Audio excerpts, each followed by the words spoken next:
Welcome back, guys. We're going to start into chapter 16 today, and this is about the South and the slavery controversy.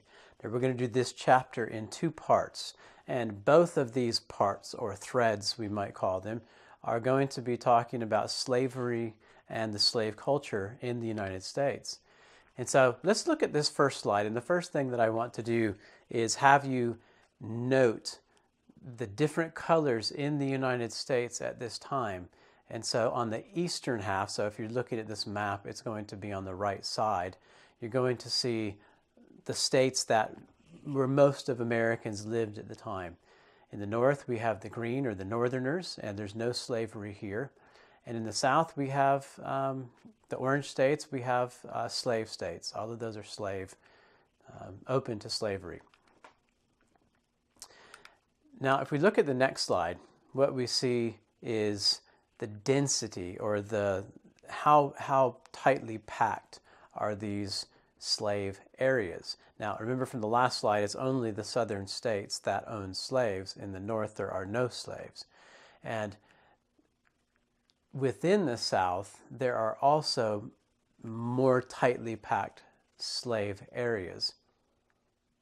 So if you look at on particularly in what is Louisiana, and if you need to, you can pause the video at this moment and have a look at that very closely.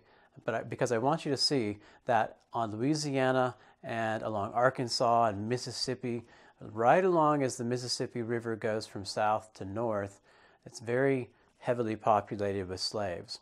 And also it's very heavily populated with slaves to the right side of Florida as you go up the coast into South Carolina. So this is where, these dark areas is where you find most of the slaves in the United States. And mostly what they're growing is cotton. Now if we look at the next slide, we see the industries in the United States. And mostly in the South you have cotton and you have some tobacco. And once you move up north, you have textiles. Now that's a word that you probably want to know, textiles, because textiles actually is cloth that is made from the raw cotton. And we're going to find out in just a moment where the northern factories are getting this raw cotton from to make their textiles or make their cloth. Now, as we think about the American culture growing, it's not just cotton, but there's other new inventions that help farming become more easy during this period. And one of them is John Deere steel-tipped plow. So if you look at this slide that says American culture grows, you can see that Cyrus McCormick, John Deere, and Eli Whitney all developed inventions that helped farmers in the South grow their food, not just cotton, but their food better.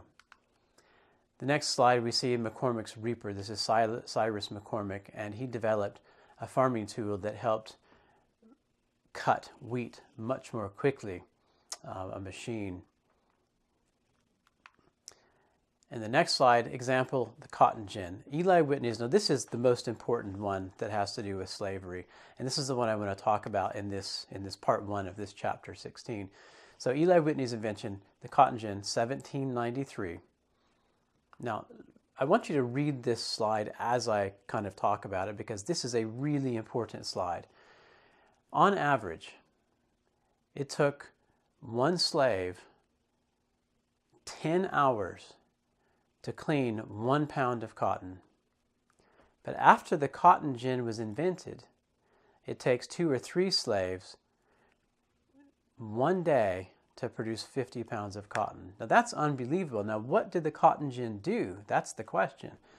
The cotton gin actually makes it easy to take the seeds out of the cotton. And so before the cotton gin, slaves had to sit and pull cotton with a comb out of the seeds out of the cotton. And so this cotton gin is now a machine that pulls those seeds out of the cotton much more easily. And so it's so much more quickly done, this task of pulling seeds from cotton.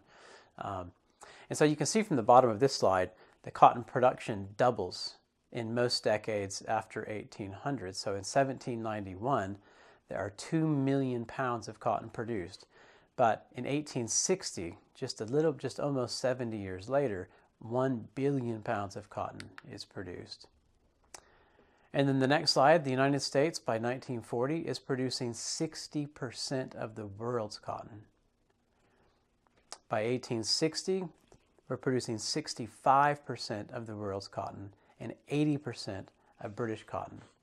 And cotton is half of all American exports. All of the things that we send overseas, half of that is cotton. And by 1860, the money, the profit that the United States made from cotton pays for 60% of all the things that we bring in. And so cotton, in English, we say king cotton. Cotton was the king. Cotton was the money that drove all aspects of the American economy. And there was also tobacco in there, but it also drove the northern economy. And this is where it's very interesting, because northerners in the United States in the 1840s and 50s did not think that slaves should exist. We thought that in the North, they thought that the Southerners should free their slaves. The problem is that these Northerners were buying Southern cotton to make cloth in their factories. So 75%, if we look at the next slide, we see that 75% of all the machines that were used to make cloth in the United States were in northern states, which means that they were buying so much of the cotton, the raw cotton, from the South. And so with one hand, they're pointing a finger at Southerners and saying, you are bad, you should not have slaves. And on the other hand, they're handing over money to buy cotton that was made by those slaves. And so it's sort of inconsistent, and Northerners often believed that they were good people because they did not like slavery. But the problem with that is that they did continue to buy products that were made by slaves.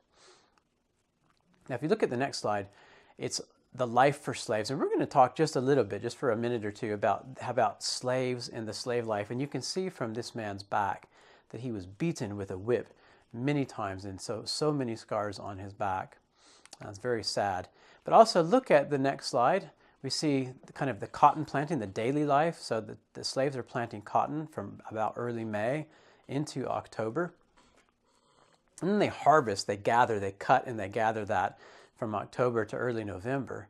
But in the winter, you'd think that in the winter there isn't much work to do. But actually, the further south you go, into the deep south is what we call this in English, deep south would be Alabama, Louisiana, Mississippi, they would plant for longer. Their planting season is just longer. But in the northern southern states, so not kind of in the upper south,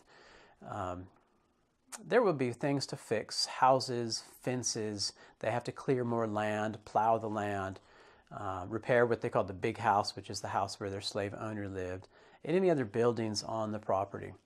So they would butcher animals. Anything that needed to be done, they would do those things. Now, the field slaves the field slaves were slaves that were out in the field working cotton. But you also have house slaves, and they're cooks. They do laundry, they take care of children, and they worked 365 days a year. But the field slaves that worked cotton typically worked 265 to 275 days a year, about double the amount of hours what we work today. So we work about 40 hours a week right now in this modern times in the United States, and they were working 70 to 75 hours per week. Sometimes they worked 18-hour days if it was in the peak planting or peak harvesting season. And so the slave life is very difficult for slaves, and there was always this threat of violence. There was always someone overseeing them, prepared to beat them if they did not do a good job. They were prepared to kill them if they felt that the slave was going to revolt. So being a slave was a very, very difficult life back then. And so 1850, 1860, 1861, Civil War begins, and we're going to talk about that in a few chapters ahead. But this is the end of part 1 in chapter 16, and we'll see you back in just a few minutes for part 2.